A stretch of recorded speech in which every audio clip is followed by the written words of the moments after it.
Tissue हम लोग बोलते हैं किसको है? टिश्यू किसको बोलते हैं? Tissue is a group of cells that are similar in origin.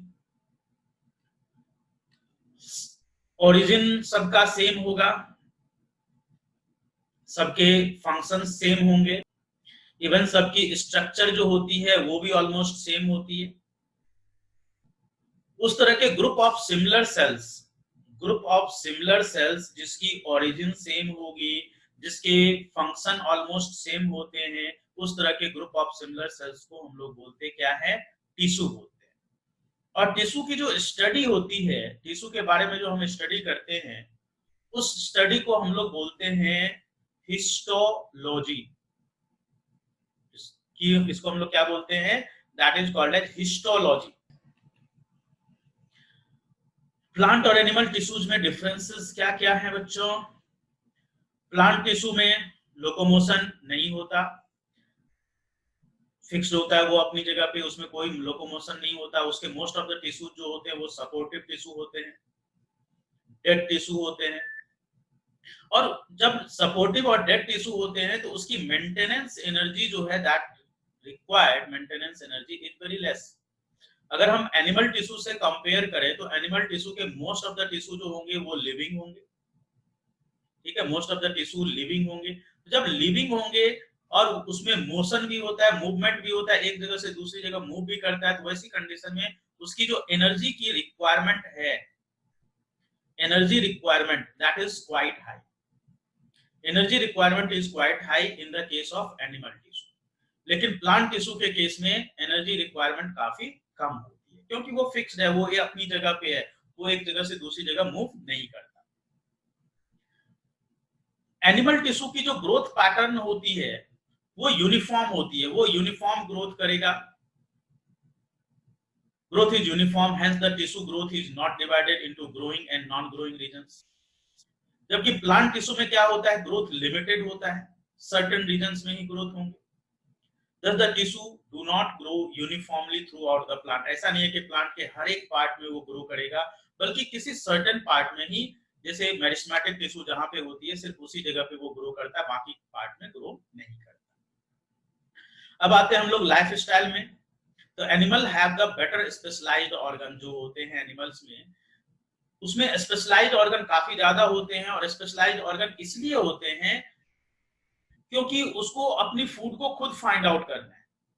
लेकिन प्लांट में क्या है कि प्लांट अपनी फूड को सिंथेसाइज करते हैं, तो उसमें उतना ज्यादा स्पेशलाइज्ड ऑर्गन की जरूरत नहीं होती, और ना ही उसके ऑर्गन सिस्टम उतने ज्यादा स्पेशलाइज्ड होंगे जैसे एनिमल्स में। प्लांट टिश्यू को बेसिकली दो पार्ट में डिवाइड किया जाता है, मेरिस्टेमेटिक टिश्यू और परमानेंट टिश्यू। मेरिस्टेमेटिक टिश्यू को उसके प्रेजेंस के बेस पे कि वो कहाँ पे प्रेजेंट है, उसको हम लोग एपिकल मेरिस्टेम, लैटरल मेरिस्टेम और इंटरकैलरी मेरिस्टेम में डिवाइड करते हैं। मेरिस्टेमेटिक टिश्यू हम किसको बोलते हैं? जिसमें डिवीजन की कैपेबिलिटी होगी। It will have the capability to divide, it has capability to divide. Division की कैपेबिलिटी होगी, उसको मेरिस्टेमेटिक टिश्यू बोलेंगे। And which have lost the capability, lost capability to divide, उसको हम लोग क्या बोलेंगे? परमानेंट टिश्यू बोलेंगे। तो परमानेंट टिश्यू को फिर दो पार्ट में डिवाइड किया गया है, सिंपल परमानेंट टिश्यू और कॉम्प्लेक्स परमानेंट टिश्यू। अगर परमानेंट टिश्यू सिर्फ only one type of tissues के बने हो, ओनली वन टाइप के बने हो, तो उसको परमानेंट, उसको हम लोग सिंपल परमानेंट बोलेंगे।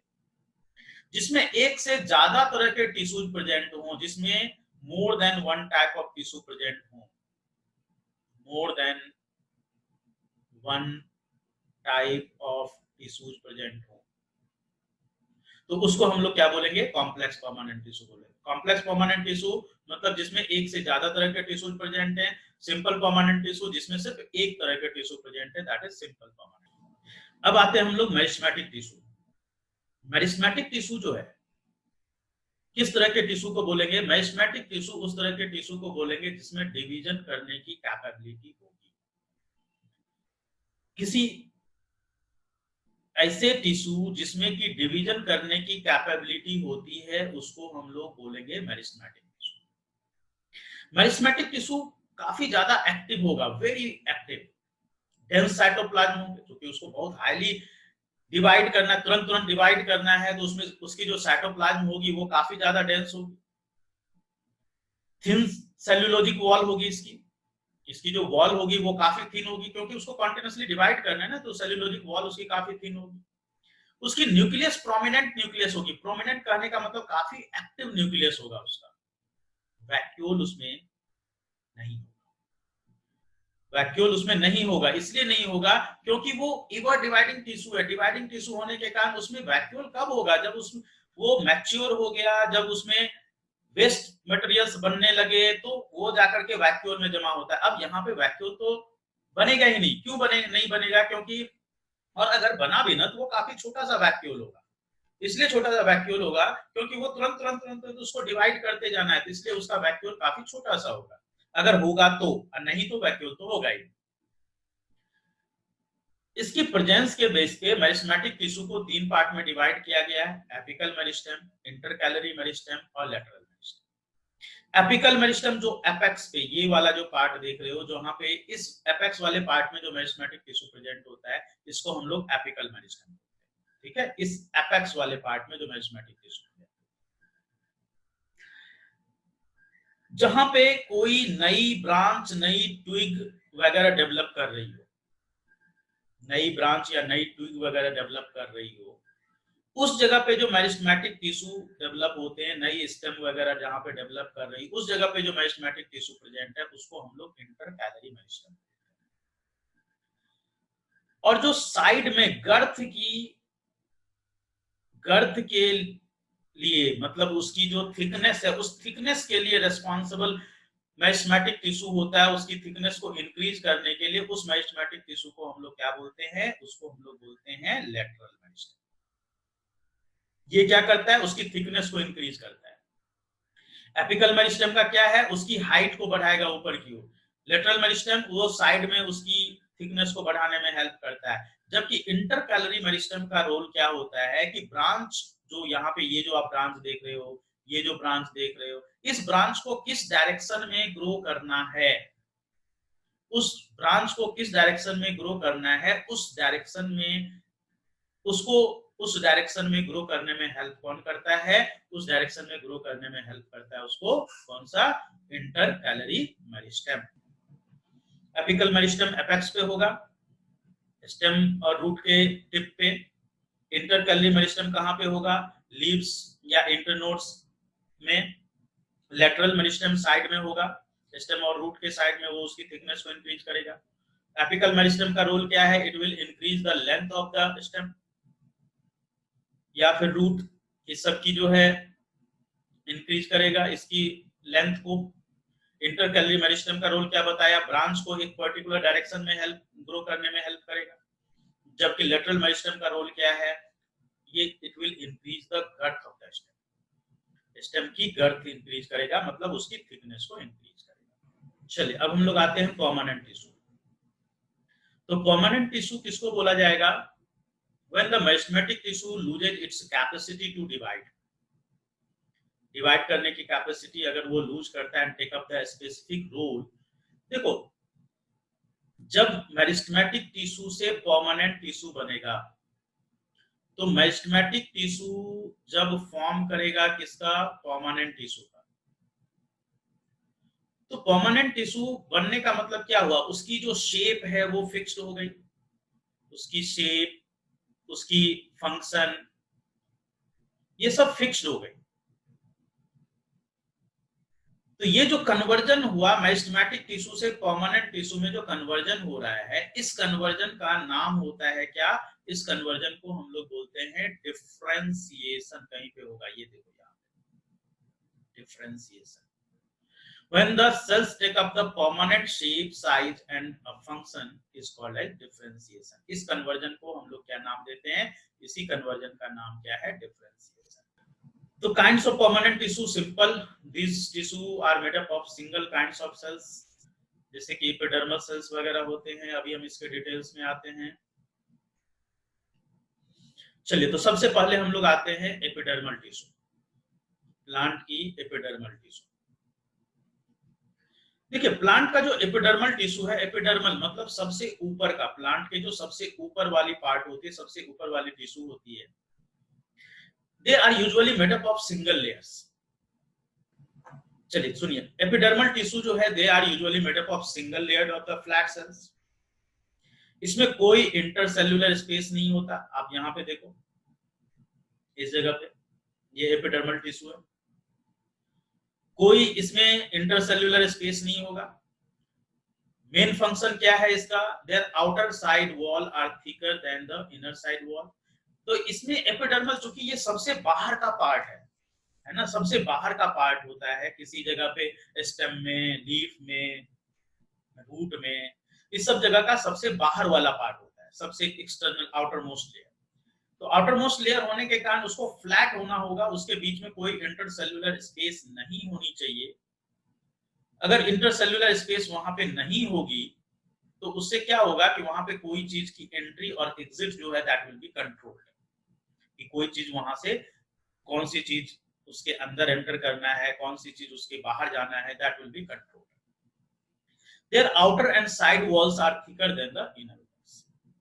Depending on the location they have modified structure. जैसे उसका एरियल पार्ट जो प्लांट का लीफ का है, लीफ का जो एरियल लीफ का जो पार्ट होता है that is vaccine, water resist होता है। तो वाटर रेजिस्ट इसलिए होता है क्योंकि वहां पे जैसे लीफ है, सपोज करिए लीफ है, तो लीफ का जो ऊपर वाला पार्ट है वो वाटर रेजिस्ट होना चाहिए। वाटर रेजिस्ट इसलिए होना चाहिए क्योंकि लीफ से कोई वाटर बाहर की ओर इवापोरेट ना हो, या बाहर से वाटर इसके अंदर एंटर ना करे। This helps in protection against loss of water, mechanical injury, invasion of the parasitic fungus, की सबको वो एंटर नहीं करने देगा। ठीक है, तो ये अलग अलग जगह पे आप मॉडिफिकेशन अभी देखोगे, अभी तो आपने सिर्फ लीफ का देखा है, अलग अलग जगहों पे इसकी मॉडिफिकेशन अलग अलग होती है एपिडर्मिस की, सो दैट कि वो जो है उस जगह पे उसको हेल्प कर सके। जैसे लीफ में क्या होता है, स्टोमेटा प्रेजेंट होता है। लीफ के जो लोअर वाले पार्ट होते हैं उसमें स्टोमेटा प्रेजेंट होता है। स्टोमेटा के हेल्प से वहां पे गैसियस एक्सचेंजेज होती है, गैसियस एक्सचेंज होगी, ट्रांसपिरेशन होगी। अब देखो, वही एपिडर्मिस लीफ में क्या कर रहा है, लीफ में स्टोमेटा की फॉर्मेशन कर रहा है वही एपिडर्मिस, और वही एपिडर्मिस रूट में क्या कर रहा है, रूट में रूट हेयर्स की फॉर्मेशन कर रहा है।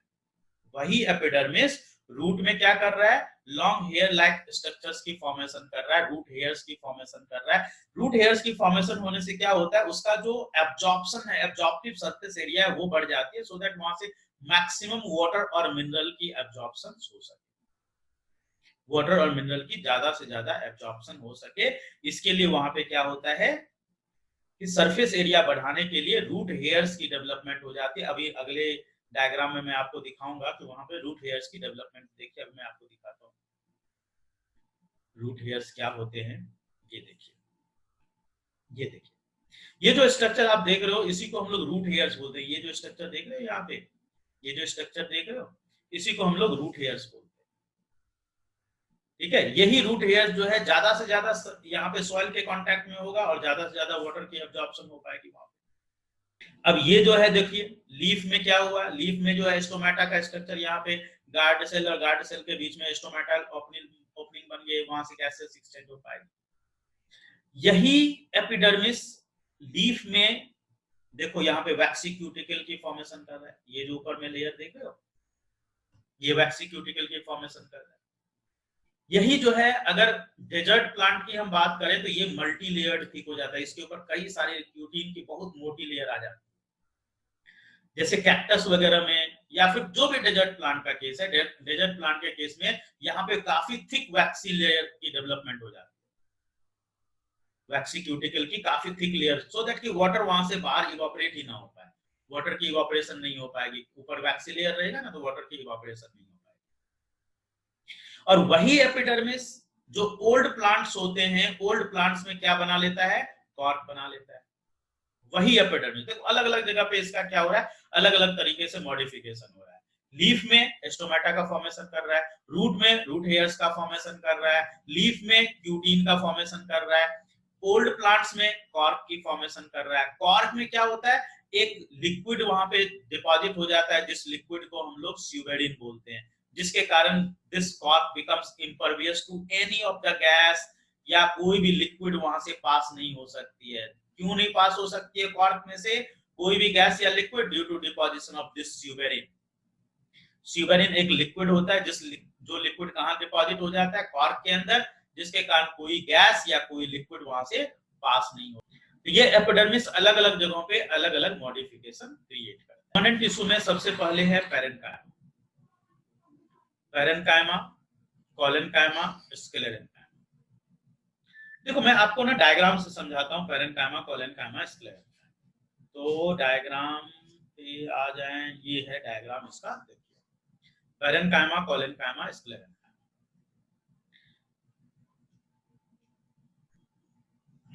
ये पैरेन्काइमा। तो पैरेन्काइमा की जो आउटर कवरिंग होती है, जो इसकी सेल मेम्ब्रेन की कवरिंग होती है, वो काफी थिन होती है, थिन प्राइमरी सेल वॉल होता है इसका। जबकि कोलेनकाइमा जो है, कोलेनकाइमा की जो कॉर्नर्स होते हैं, जैसे ये प्लांट सेल्स है, तो प्लांट सेल्स के जो कॉर्नर्स होते हैं, यहाँ पे यहाँ पे यहाँ पे यहाँ पे, ये सब कॉर्नर्स, इस सब जगहों पे क्या होता है, वहां पे इरेगुलरली थिकेंड होता है, यहाँ पे इरेगुलरली थिकेंड होता है इस जगहों पे। स्क्लेरेन्काइमा में क्या होगा? स्क्लेरेन्काइमा तो एक दूसरे से एकदम बिल्कुल कॉम्पैक्टली पैक्ड होगा, इसमें तो थोड़ा सा बीच बीच में स्पेस है भी, यहाँ पे देख रहे हो थोड़ा थोड़ा सा गैप है भी।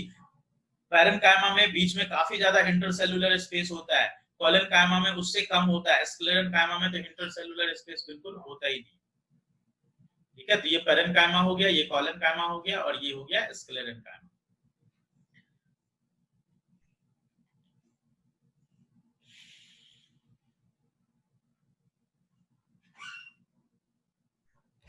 चलिए देखिए पैरेन्काइमा, पैरेन्काइमा के बारे में हम लोग पढ़ रहे थे।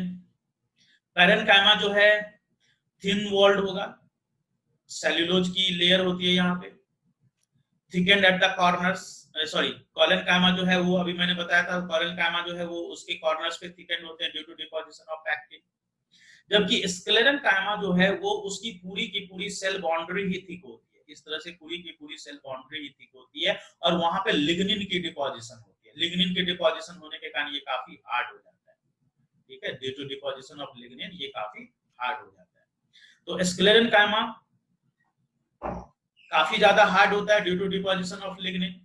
कोलेनकाइमा जो है उसमें इरेगुलरली थिकेंड होता है कॉर्नर्स पे, वो पैक्टिन की डिपोजिशन होती है। जबकि पैरेन्काइमा की जो सेल मेम्ब्रेन होती है, वो सेल मेम्ब्रेन किस चीज की बनी होती है? सेल्यूलोज की बनी होती है।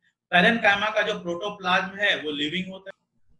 तो पैरेन्काइमा की जो प्रोटोप्लाज्म होती है वो लिविंग प्रोटोप्लाज्म होती है, जबकि कोलेनकाइमा की लिविंग भी हो सकती है, डेड भी हो सकती है, दोनों में से कुछ भी हो सकता है। स्क्लेरेन्काइमा में तो प्रोटोप्लाज्म डेड ही होता है, क्योंकि उसमें लिग्निन की ऐसे भी डिपोजिशन हो गई, तो लिग्निन के डिपोजिशन के बाद जो है वो ऐसे भी हार्ड कवरिंग है, तो वहां पे लिविंग हो ही नहीं सकता, बच ही नहीं सकता।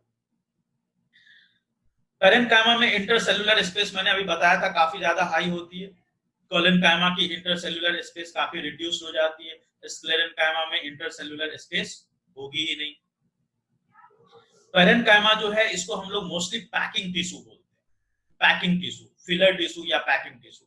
जहां पे भी प्लांट में कहीं पे गैप होता है, उस गैप को पैक करने का काम, जैसे present between epidermis and vascular bundle, किसी भी जगह जहां पे भी कोई खाली जगह होता है, उस खाली जगह को पैक करने का काम, पैक करने का काम कौन करता है? पैरेन्काइमा करता है। ठीक है, कोलेनकाइमा का मेनली फंक्शन क्या होता है? ये लीफ स्टॉक पे, जैसे लीफ है ना, जैसे मान लीजिए ये लीफ है और ये लीफ किसी मेन प्लांट से अटैच्ड है, तो यहाँ पे इस जगह पे ये कोलेनकाइमा प्रेजेंट होता है। जैसे कि अगर तेज विंड ब्लो हो रही हो या वाटर तेज फ्लो हो रही हो, तो ये लीफ जल्दी टूटे ना, लीफ जल्दी टूटे ना, उसको टूटने से बचाने के लिए कौन हेल्प करेगा? कोलेनकाइमा। ये कोलेनकाइमा उसको हेल्प करता है टूटने से बचाने के। स्क्लेरेन्काइमा जो है ये खासकर कहाँ प्रेजेंट होता है? ये वास्कुलर बंडल्स में, जो जाइलम फ्लोएम वगैरह होते हैं उसके चारों ओर प्रेजेंट होगा। फ्रूट्स के जो स्टोन सेल्स होते हैं, जो हार्ड सेल्स होते हैं फ्रूट के, या सीड के ऊपर वाली जो कवरिंग होती है, उस सब में प्रेजेंट होता है स्क्लेरेन्काइमा। पेरेन्काइमा का मेन फंक्शन क्या है? Storage of food and waste. अगर पेरेन्काइमा में कभी क्लोरोफिल प्रेजेंट होगी तो क्लोरोफिल प्रेजेंट होने के कारण उस पेरेन्काइमा को हम लोग क्लोरेन्काइमा बोलेंगे। ठीक है, इसको क्या बोला जाएगा? क्लोरेन्काइमा। और अगर कभी पेरेन्काइमा में एयर बबल्स प्रेजेंट होंगे, खासकर जहां पे उस तरह का एक्वाटिक प्लांट जो कि फ्लोट करता है वाटर के सरफेस पे, उस तरह की पेरेन्काइमा को हम लोग बोलते क्या है? एरेन्काइमा। उसका नाम क्या होगा? एरेन्काइमा, क्योंकि वहां एयर बबल्स प्रेजेंट होंगे तो उसको एरेन्काइमा बोला जाएगा। Collenchyma will give strength and elasticity to the plant. Sclerenchyma का मेन फंक्शन क्या होगा? It will give mechanical strength to the plant. Plant को मैकेनिकल स्ट्रेंथ प्रोवाइड करने का काम स्क्लेरेन्काइमा। अब आते हैं हम लोग जाइलम और फ्लोएम में। ये कॉम्प्लेक्स टिश्यू है प्लांट का। कॉम्प्लेक्स टिश्यू इसलिए क्योंकि इसमें एक से ज्यादा तरह के टिश्यूज प्रेजेंट होते हैं, इसलिए कॉम्प्लेक्स टिश्यू। जाइलम का मेन फंक्शन क्या है? ये वाटर और मिनरल की ट्रांसपोर्टेशन करता है वन वे डायरेक्शन में। ठीक है, वन वे डायरेक्शन में ट्रांसपोर्टेशन करेगा। फ्लोएम जो है ये क्या करेगा? फूड की ट्रांसपोर्टेशन करता है दोनों ही डायरेक्शन में, बाय डायरेक्शनल ट्रांसपोर्टेशन होती है। जाइलम में चार चीजें, xylem ट्रैकेट, xylem vessel, xylem parenchyma और जाइलम फाइबर, ये चार चीजें। फ्लोएम में भी उसी तरह से चार चीज, सीव ट्यूब, तो sieve tube, companion cell, phloem fibre और फ्लोएम पेरेन्काइमा, ये चार तरह के टिश्यूज प्रेजेंट होते हैं फ्लोएम में। इसलिए चार तरह के अलग अलग टिश्यूज होने के कारण इसको कॉम्प्लेक्स टिश्यू बोला जाता है। जाइलम के most of the tissues dead होंगे, फ्लोएम के मोस्ट ऑफ द टिश्यूज क्या होंगे? लिविंग होंगे। जाइलम जो है ये थिक वॉल्ड होगी, ट्यूबुलर होगी, ट्यूबुलर स्ट्रक्चर वहां पे प्रेजेंट होगा। और फ्लोएम जो है ये खासकर ये जो स्ट्रक्चर है, इस स्ट्रक्चर को आप यहाँ पे देखो, यहाँ पे आप इस स्ट्रक्चर को देखो, ये परफोरेटेड आपको दिख रहा होगा, छोटे छोटे होल्स दिख रहे होंगे, तो ये ट्यूबुलर स्ट्रक्चर होता है और परफोरेटेड वॉल होती है। ये यहाँ पे जो आप चाय के छन्नी की तरह के स्ट्रक्चर देखोगे, इसलिए हम लोग इसको सीव ट्यूब भी बोलते हैं। इस परफोरेटेड वॉल होने के कारण इसको हम लोग सीव ट्यूब बोलते हैं। स्टार्ट करते हैं और हम लोग आते हैं अब एनिमल टिश्यू। एनिमल टिश्यू जो है इसको बेसिकली हम लोग डिवाइड करते हैं epithelial tissue, nervous tissue, muscular tissue और कनेक्टिव टिश्यू। एपिथेलियल टिश्यू को फिर हम डिवाइड करेंगे squamous epithelial tissue, cuboidal, columnar, ciliated, glandular, stratified में। नर्वस टिश्यू के बारे में बहुत ज्यादा डिटेल में अभी नहीं है, ये आपके क्लास 10th में है। मस्कुलर टिश्यू के बारे में देखेंगे, वॉलंटरी, इनवॉलंटरी मसल, स्मूथ और कार्डियक मसल के बारे में। कनेक्टिव टिश्यू में पूरा डिटेल में आपके सिलेबस में है, तो ये हम लोग देखेंगे। चलिए, तो हम लोग स्टार्ट करते हैं इससे। सबसे पहले एपिथेलियल टिश्यू से। एपिथेलियल टिश्यू किसको बोलेंगे? देखिए, एपिथेलियल टिश्यू जो है ये हमारे मोस्ट ऑफ द ऑर्गन्स को और बॉडी के जो इंटरनल कैविटी होते हैं उसको ये कवर करता है। ये एक बैरियर की तरह एक्ट करता है जो बॉडी के इंटरनल बॉडी पार्ट्स हैं, ऑर्गन्स हैं, उसको एक्सटर्नल पार्ट से सेपरेट करता है। काफी टाइटली पैक्ड होता है और ये हमेशा एक सीमेंटिंग मटेरियल से अटैच्ड होता है, जिस सीमेंटिंग मटेरियल को हम लोग बेसमेंट मेम्ब्रेन बोलते हैं। मतलब ये कि एक साइड वो बॉडी के ऑर्गन से अटैच्ड होगा और बाहर की साइड में एपिथेलियल टिश्यू होता है, बीच में होता है बेसमेंट मेम्ब्रेन जिससे वो अटैच्ड होता है। और एपिथेलियल टिश्यू की जो परमिएबिलिटी होती है, परमिएबिलिटी कहने का मतलब कि उसमें से कितनी चीजें क्या पास होगी, वो डिपेंड करेगा इस पे कि उस जो भी ऑर्गन की हम बात कर रहे हैं उसकी रिक्वायरमेंट क्या है, उस पे वो डिपेंड करेगा कि उसकी रिक्वायरमेंट क्या है। परमिएबिलिटी इसी को बोलते हैं कि उसमें से कितनी चीजें कौन सी पास हो पाएगी, उस पे डिपेंड करेगा।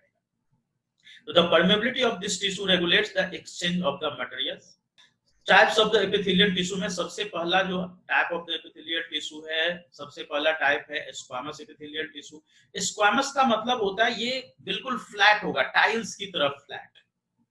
ये देख लो, ये बिल्कुल टाइल्स की तरह फ्लैट है।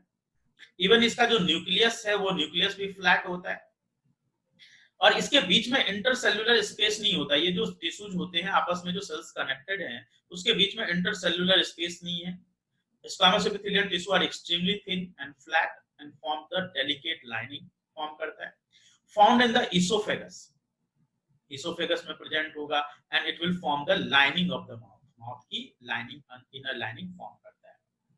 न्यूक्लियस आप देखो, इसकी न्यूक्लियस बिल्कुल फ्लैट होगी और उसके नीचे अटैच्ड होता है ये बेसमेंट मेम्ब्रेन, ये बेसमेंट मेम्ब्रेन से नीचे इधर जो है ऑर्गन होगा और ऊपर में एपिथेलियल टिश्यू, नीचे ऑर्गन ऊपर एपिथेलियल टिश्यू, बीच में बेसमेंट मेम्ब्रेन, दोनों को कनेक्ट करता है, नीचे के ऑर्गन को ऊपर के एपिथेलियल टिश्यू को, दोनों को कनेक्ट करता है। अब आते हैं हम लोग stratified squamous epithelial tissue. Stratified squamous का मतलब क्या होता है, उस तरह की एपिथेलियल टिश्यू, उस तरह की एपिथेलियल टिश्यू जो कि मल्टी लेयर्ड होती है, मल्टी लेयर, अगर बहुत सारे लेयर यहाँ पे जैसे आप देख रहे हो 1 2 3 4 लेयर यहाँ पे प्रेजेंट है, तो जब एक से ज्यादा, 2 या 2 से ज्यादा लेयर प्रेजेंट होती है स्क्वामस एपिथेलियल टिश्यू की, उसको हम लोग स्ट्रेटिफाइड बोलते हैं। स्ट्रेटिफाइड वर्ड का मतलब ही होगा मल्टी लेयर, 2 या 2 से ज्यादा लेयर। अब जैसे ह्यूमन स्किन है, ह्यूमन स्किन को कंटिन्यूअसली रफ एंड टफ होना है, वियर एंड टियर होता रहता है उसमें, तो वियर एंड टियर होते रहने के कारण जो है वहां पे मल्टी लेयर्ड होना जरूरी है। तो human skin cells are the example of stratified squamous epithelial tissue, protection करेगा and it will prevent wear and tear, किसी भी तरह की वियर टियर को प्रिवेंट करेगा। क्यूबॉइडल एपिथेलियल टिश्यू, क्यूबॉइडल जैसा नाम से ही पता चलता है, क्यूबॉइडल एपिथेलियल टिश्यू का मेन स्ट्रक्चर जो होगा वो क्यूबिकल शेप में होगा, ये देखो क्यूबिकल शेप में है ना, क्यूबिकल शेप में है। This cells, the cells appear square in side में, साइड व्यू में ये स्क्वायर दिखेगा, और इसकी जो न्यूक्लियस है ना, वो न्यूक्लियस सेंट्रल पोजीशन में होती है, बीच में बिल्कुल central position. The specific function of the simple cuboidal epithelial tissue का main function is secretion and absorption, ये इसका मेन फंक्शन है। Cells are cubical shape, cubical shape होगा, फाउंड इन द लाइनिंग, ये जरूर याद रखिएगा, यहां से बहुत बार क्वेश्चन पूछा जा चुका है कि क्यूबॉइडल एपिथेलियल टिश्यू बेसिकली कहां प्रेजेंट होता है, तो ये प्रेजेंट होता है किडनी ट्यूब्यूल्स में and duct of the salivary gland, ठीक है, किडनी ट्यूब्यूल्स में होगा और duct of the salivary glands में होगा क्यूबॉइडल एपिथेलियल टिश्यू। यहां से बहुत बार क्वेश्चन पूछा गया है। जब कभी भी कोई एपिथेलियल टिश्यू इस तरह का स्ट्रक्चर फॉर्म करे, मतलब अंदर की ओर, वो अंदर की ओर डेवलप होकर, ये देख रहे हो यहाँ पे इस तरह के स्ट्रक्चर डेवलप करेगा, तो इस तरह के स्ट्रक्चर जब डेवलप करेगा अंदर की ओर ग्रो करके, इस तरह के स्ट्रक्चर डेवलप करके वो ग्लैंडुलर एपिथेलियल टिश्यू की फॉर्मेशन करता है। जब ग्लैंड्स की कोई फॉर्मेशन करता है, ये देख रहे हो, ये जो ग्लैंड्स की फॉर्मेशन कर रहा है, तो अब ग्लैंड्स जो है वो सिंपल भी हो सकता है और कंपाउंड भी हो सकता है, ठीक है, सिंपल भी हो सकता है और कंपाउंड भी हो सकता है। सिंपल कहने का मतलब देखो यहाँ पे एक ही स्ट्रक्चर है, एक ही डेवलपमेंट है, लेकिन अगर उसके अंदर इस तरह की ब्रांचेज की डेवलपमेंट होती है, उसको हम लोग कंपाउंड एपिथेलियल टिश्यू, ठीक है, कंपाउंड एपिथेलियल टिश्यू। तो ग्लैंड जब वो अंदर की ओर इस तरह से डेवलप होकर के ग्लैंड्स की फॉर्मेशन करेगा, अब वो ग्लैंड कुछ भी हो सकता है, वो स्वेट ग्लैंड हो सकता है, वो टीयर ग्लैंड हो सकता है, इस तरह की ग्लैंड्स की फॉर्मेशन करेगा, तो उसको हम लोग बोलेंगे क्या, ग्लैंडुलर एपिथेलियल टिश्यू। तो sometime a portion of the epithelial tissue fold inwards and a multi cellular glands is form, इसको हम लोग बोलते हैं glandular epithelial tissue. Glandular epithelial tissue का मेन फंक्शन क्या है, मेन फंक्शन है किसी भी तरह की ग्लैंड्स बनाना, चाहे वो ग्लैंड्स कोई भी हो, वो ग्लैंडुलर एपिथेलियल टिश्यू की फॉर्मेशन करेगा। कॉलमनर एपिथेलियल टिश्यू देखो कॉलम के शेप में होगा, ये देख रहे हो आप, कॉलम के शेप में, पिलर के शेप में, पिलर और कॉलम के शेप में। तो कॉलम या पिलर के शेप में जो स्ट्रक्चर है, इस स्ट्रक्चर को हम लोग बोलते हैं कॉलमनर एपिथेलियल टिश्यू।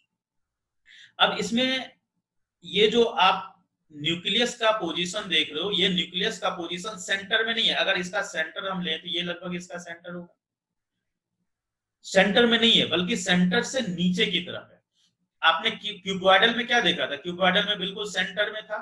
तीनों के न्यूक्लियस में क्या फर्क देखा आपने, कॉलमनर एपिथेलियल टिश्यू की जो न्यूक्लियस है वो नीचे की ओर है, मतलब सेंटर से नीचे की ओर, क्यूबॉइडल में मैं दिखा दूं आपको क्यूबॉइडल में क्या होता है, एक बार मैं फिर से आपको दिखा देता हूं क्यूबॉइडल में।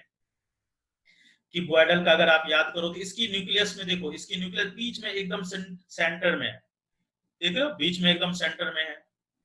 इससे पहले वाले में देखो, अगर आप याद करो इससे पहले वाला स्ट्रक्चर ये,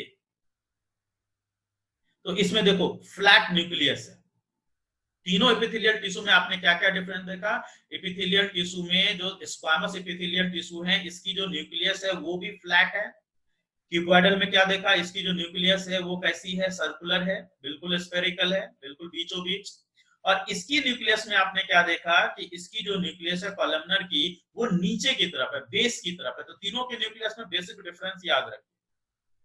क्या स्क्वामस एपिथेलियल टिश्यू में क्या देखा, फ्लैट था, क्यूबॉइडल में क्या देखा, स्फेरिकल था, और इसमें क्या देखा आपने कॉलमनर एपिथेलियल टिश्यू में वो कॉलम के शेप में, ठीक है, कॉलम के शेप। चलिए आगे बढ़ते हैं हम लोग, नेक्स्ट में आते हैं। कॉलमनर एपिथेलियल टिश्यू का मेन फंक्शन क्या हो गया, कॉलमनर एपिथेलियल टिश्यू का, कॉलमनर एपिथेलियल टिश्यू का मेन फंक्शन होता है cells appear rectangular in side views with the nucleus displaced toward the base of the cell, pillar like होते हैं। The function of these cells is either absorption of the nutrient or secretion of the enzymes, ठीक है, यहाँ पे secretion of the enzymes, यहीं पे जो है इस जगह पे एक टिश्यू का नाम याद रख सकते हो, इस जगह पे एक टिश्यू का नाम आप चाहो तो याद रख सकते हो, गॉबलेट सेल्स जो होते हैं, गॉबलेट सेल्स स्टमक में होते हैं जो कि पेप्सिन एंजाइम की फॉर्मेशन करते हैं, यहीं से आप याद रखिए, एंजाइम पेप्सिन एंजाइम की फॉर्मेशन करते हैं गॉबलेट सेल्स जो स्टमक में होते हैं। वो इसी तरह का स्ट्रक्चर होता है कॉलमनर एपिथेलियल टिश्यू का ही एग्जांपल होता है। तो कॉलमनर एपिथेलियल टिश्यू के बाद नेक्स्ट में आते हैं हम लोग ciliated epithelial. In the ciliated epithelial tissue जहां पे भी इस तरह का स्ट्रक्चर प्रेजेंट हो, यहाँ ये जो स्ट्रक्चर देख रहे हो सीलिया के टाइप का स्ट्रक्चर, ये सीलिया के टाइप का स्ट्रक्चर जहां पे प्रेजेंट होगा, ठीक है, सीलिया के टाइप का स्ट्रक्चर जहां पे प्रेजेंट होगा उसको हम लोग सिलिएटेड कॉलमनर एपिथेलियल टिश्यू बोलेंगे, ठीक है, सिलिएटेड कॉलमनर। अगर कॉलमनर के ऊपर प्रेजेंट होगा अगर सीलिया, तो that will be ciliated columnar. अगर वो क्यूबॉइडल के ऊपर में प्रेजेंट होगा then it will be ciliated cuboidal, ठीक है, सिलिएटेड क्यूबॉइडल या सिलिएटेड कॉलमनर। ये खासकर कहां प्रेजेंट होता है, उस जगह पे प्रेजेंट होता है जहां पे किसी सब्सटेंस को एक जगह से दूसरी जगह, बॉडी के अंदर छोटे मोटे किसी सब्सटेंस को एक जगह से दूसरी जगह मूव करना हो। जैसे कि यहाँ पे प्रेजेंट है सीलिया के ऊपर, ये प्रेजेंट सीलिया के ऊपर हमारी जो ट्रैकिया होती है ना, ट्रैकिया में इस तरह के सीलिया प्रेजेंट होते हैं, और उस सीलिया का फंक्शन क्या होता है, यहाँ पे जो म्यूकस होता है उस म्यूकस के ट्रांसपोर्टेशन का, ठीक है, उस म्यूकस के ट्रांसपोर्टेशन करना वो उसका मेन फंक्शन होता है। तो in the respiratory tract the columnar epithelial tissue have cilia which have hair-like projections on the outer surface of the epithelial tissue. These cilia can move and their movement pushes the mucus forward to clear it. जो हमारी यहाँ पे respiratory tract होती है, respiratory tract में जो सीलिया present होता है वो क्या करता है, म्यूकस को मूव करता है, ठीक है, मूव करता है जिससे कि हमारी म्यूकस की क्लियरेंस होती है। तो सिलिएटेड कॉलमनर एपिथेलियल टिश्यू खासकर ट्रैकिया में और भी बहुत जगह पे प्रेजेंट होता है हमारी बॉडी में, सिर्फ यही नहीं होता, बहुत सारी जगह। चलिए तो अब इसके बाद हम लोग आ जाते हैं connective tissue. Connective tissue, the cells of the connective tissue are loosely spaced and embedded in the intercellular matrix. Function जो कनेक्टिव टिश्यू का होगा वो बॉडी के अलग अलग पार्ट को कनेक्ट करना होगा। अब इसकी जो मैट्रिक, कनेक्टिव टिश्यू में दो तरह की चीजें होती है, दो तरह की चीजें कहने का मतलब क्या होता है, वहां पे मैट्रिक्स होगा और मैट्रिक्स के साथ साथ वहां पे कनेक्टिव टिश्यू का सेल होगा, दो चीजें होंगी, मैट्रिक्स और सेल, ये दो चीजें होती है कनेक्टिव टिश्यू, मैट्रिक्स और सेल। तो कनेक्टिव टिश्यू की मैट्रिक्स किस तरह की है उस पर डिपेंड करता है कि उसका नेचर क्या होगा, उसका फंक्शन क्या होगा। अगर फ्लूइड कनेक्टिव टिश्यू है, अगर फ्लूइड कनेक्टिव टिश्यू है तो उसके एग्जांपल होते हैं ब्लड और लिम्फ, ये दोनों फ्लूइड कनेक्टिव टिश्यू हो गए। डेंस कनेक्टिव टिश्यू में आएंगे बोन हो गया, कार्टिलेज हो गया, लिगामेंट, टेंडन, एडियोलर, एडिपोज, ये सब के सब डेंस कनेक्टिव टिश्यू, इसके मैट्रिक्स डेंस हो। जब हम फ्लूइड मैट्रिक्स या डेंस मैट्रिक्स की बात कर रहे हैं तो कनेक्टिव टिश्यू की फ्लूइड या डेंस मैट्रिक्स जो होती है वो इसकी मैट्रिक्स की कंपोजिशन कैसी है उस पर डिपेंड करेगी। ठीक है, मैट्रिक्स किस तरह का है, कंपोजिशन कैसी है, उस पर डिपेंड करेगा कि वो कौन सा मैट्रिक्स है। चलिए अब हम लोग आते हैं कनेक्टिव टिश्यू में। सबसे पहला जो कनेक्टिव टिश्यू है वो है ब्लड। ब्लड जो है that comes under fluid connective tissue. इसके जो सेल्स होते हैं आरबीसी, डब्ल्यूबीसी, प्लेटलेट्स। मैट्रिक्स इसकी क्या होगी, प्लाज्मा। प्लाज्मा के साथ उसमें सॉल्ट होता है, ग्लूकोज होता है। फंक्शन क्या है, आरबीसी का फंक्शन क्या है, ऑक्सीजन कैरी करेगा। डब्ल्यूबीसी का फंक्शन क्या है, पैथोजेंस को किल करेगा। प्लेटलेट्स का फंक्शन क्या है, ब्लड की क्लॉटिंग करेगा। जब भी ब्लड लॉस होती है तो उसकी क्लॉटिंग करने में हेल्प करता है। और प्लाज्मा का फंक्शन क्या है, फूड को ट्रांसपोर्ट करेगा। अब आते हैं हम लोग इसमें बोन्स में। नेक्स्ट कनेक्टिव टिश्यू हमारा बोन्स है। बोन्स जो है ये डेंस कनेक्टिव टिश्यू में आएगा, नॉन फ्लेक्सिबल होता है, डेंस कनेक्टिव टिश्यू होता है। इसकी जो सेल होती है बोन की सेल, इसको हम लोग ऑस्टियोसाइट बोलते हैं। ऑस्टियोसाइट कहने का मतलब क्या है, आप इस डायग्राम को देखो, यहां से समझ में आएगा। ये जो आप स्ट्रक्चर देख रहे हो ये बोन का स्ट्रक्चर है। इसमें जो आपको राउंड शेप में स्ट्रक्चर दिख रहे हैं, राउंड शेप में सर्कुलर स्ट्रक्चर दिख रहे हैं ना, इसको हम लोग बोलते हैं कैनालिकुली। इसको हम लोग क्या बोलते हैं, कैनालिकुली। यही बोन का स्ट्रक्चर है। और इसमें जो येलोइश कलर की मैट्रिक्स जो आप देख रहे हो वो मैट्रिक्स कैल्शियम और फास्फोरस की सॉल्ट होती है। इसमें जो ये चीटी की तरह का स्ट्रक्चर देख रहे हो, यहाँ पे जो चीटी की तरह का स्ट्रक्चर नजर आ रहा है वो है बोन का सेल, जिसको हम लोग क्या बोलते हैं, ऑस्टियोसाइट बोलते हैं। ठीक है, दैट इज ऑस्टियोसाइट। ये जो बीच में हैवर्सियन कैनाल देख रहे हो राउंड शेप में स्ट्रक्चर, इसके अंदर हैवर्सियन कैनाल के अंदर ब्लड वेसल होता है, ब्लड वेसल। और ब्लड वेसल के साथ में यहाँ पे प्रेजेंट होता है नर्व सेल। ये दो चीजें यहाँ पे होती है, ब्लड वेसल और नर्व सेल, दोनों चीजें यहाँ पे होती है। ठीक है, ये बोन के बारे में हो गया। एडियोलर कनेक्टिव टिश्यू, ये स्ट्रक्चर देखो, एडियोलर कनेक्टिव टिश्यू, इसका मेन फंक्शन क्या होता है, पैकिंग टिश्यू होता है। ये जहां पे भी हमारी बॉडी में खाली जगह होगा उस खाली जगह को पैक करने का काम कौन करता है, एडियोलर कनेक्टिव टिश्यू करता है। ठीक है, जहां पे भी खाली जगह हो, जिस भी जगह पे, अब जैसे ब्लड वेसल के चारों ओर, नर्व सेल के चारों ओर, उसके जो है चारों ओर पैकिंग करने का टिश्यू। इवन हमारी जो आई बॉल है उसमें चारों ओर पैकिंग करने का काम, पैकिंग करने का काम, जहां पे भी खाली जगह उस जगह को पैकिंग करने। इवन जो है हमारी कहीं पे अगर बॉडी के अंदर कट वगैरह हो जाती है तो उसको भी हील करने का काम एडियोलर कनेक्टिव टिश्यू करता है। इसका मेन फंक्शन क्या है, इसका मेन फंक्शन है पैकिंग करना। ये जो आप देख रहे हो ये कार्टिलेज है। कार्टिलेज का मेन फंक्शन क्या होता है, कार्टिलेज में जेली लाइक मैट्रिक्स होगी।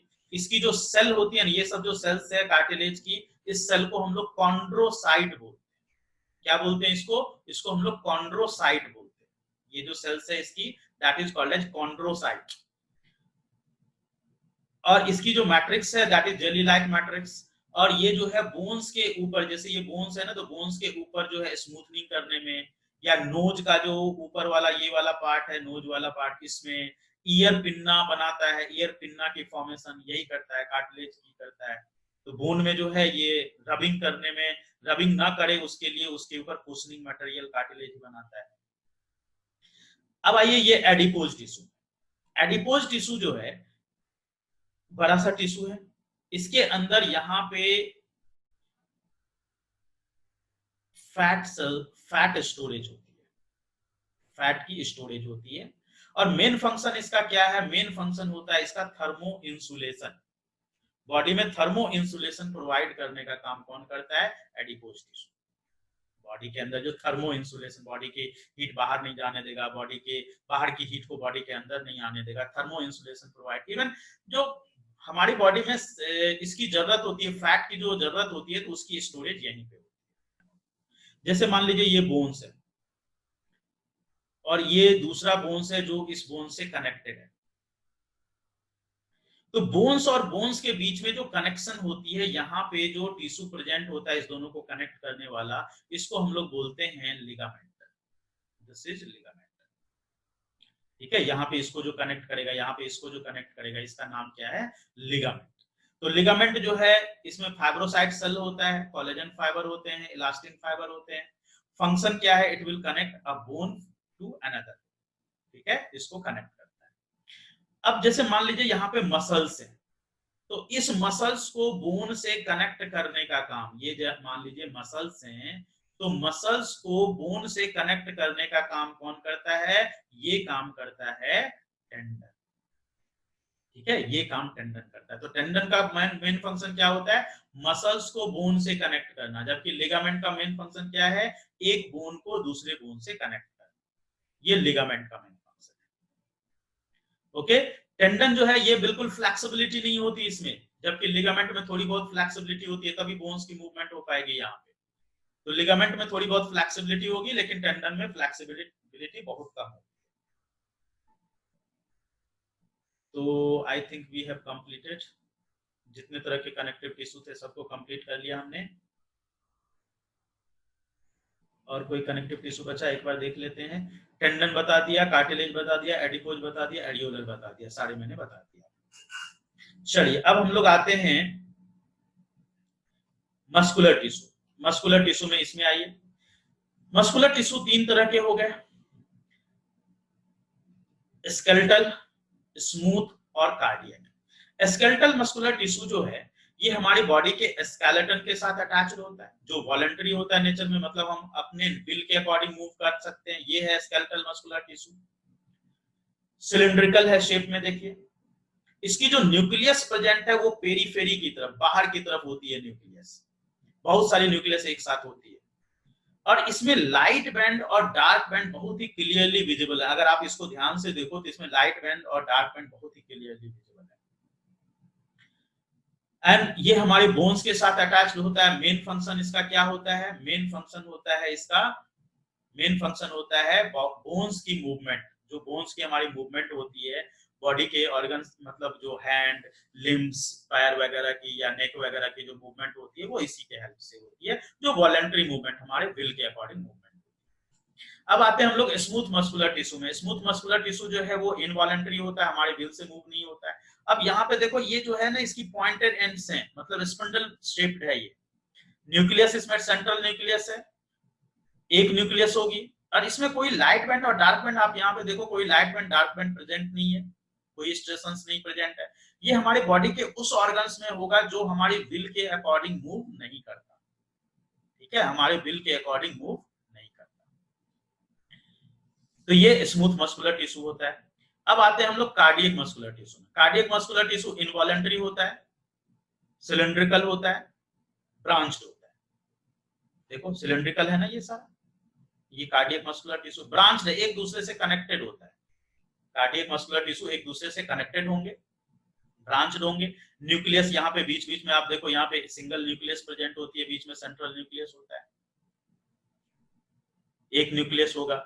और स्ट्रेशंस जो इसमें लाइट बैंड और डार्क बैंड होते हैं वो काफी फेंटेड होते हैं, एकदम हल्के स्ट्रेशंस होते हैं, और ये सिर्फ हमारी बॉडी में एक ही जगह प्रेजेंट होता है, दैट इज हार्ट। फैटिगनेस इसमें बिल्कुल नहीं होती है, बिल्कुल नहीं थकता है, ये थकेगा तो आदमी फिर खत्म। ये बिल्कुल फैटिग नहीं होता, कभी भी फैटिग नहीं होता है। तो ये हो गया difference between skeletal, smooth and cardiac muscular tissue. ये हमारा नर्वस टिश्यू है। मेन फंक्शन इसका क्या है, नर्वस टिश्यू का मेन फंक्शन होता है, ये हमारे बॉडी में मैसेज को इलेक्ट्रिकल सिग्नल के फॉर्म में एक जगह से दूसरी जगह ट्रांसपोर्ट करता है, लेकर के जाता है, इलेक्ट्रिकल सिग्नल के फॉर्म में कंडक्शन करता है। ब्रेन, स्पाइनल कॉर्ड, नर्व्स, इस सब में नर्वस टिश्यू प्रेजेंट होते हैं। इसकी जो सिंगल सेल होती है उसको हम लोग न्यूरॉन बोलते हैं या नर्व सेल बोलते हैं, ठीक है। तो the cell of this tissue are called nerve cell और neuron, and individual nerve cell may be of a meter long भी हो सकता है, ये डिपेंड करता है पोजीशन पे, किस जगह पे प्रेजेंट है उसके बेस पे इसका साइज डिपेंड करेगा। They help to transmit message from the brain to body part and vice versa, body part से भी ब्रेन लेकर के जाएगा। They carry message in the form of electric signal, और दो न्यूरॉन्स के बीच की जो गैप होती है उस गैप को हम लोग साइनेप्स बोलते हैं, ठीक है। तो ये बच्चों हमारा ये चैप्टर हो गया कंप्लीट। ये चैप्टर के क्वेश्चंस आप लोग सॉल्व करें, और सॉल्व करके जो भी क्वेश्चन आपको अगर डाउट होगा तो वो हम लोग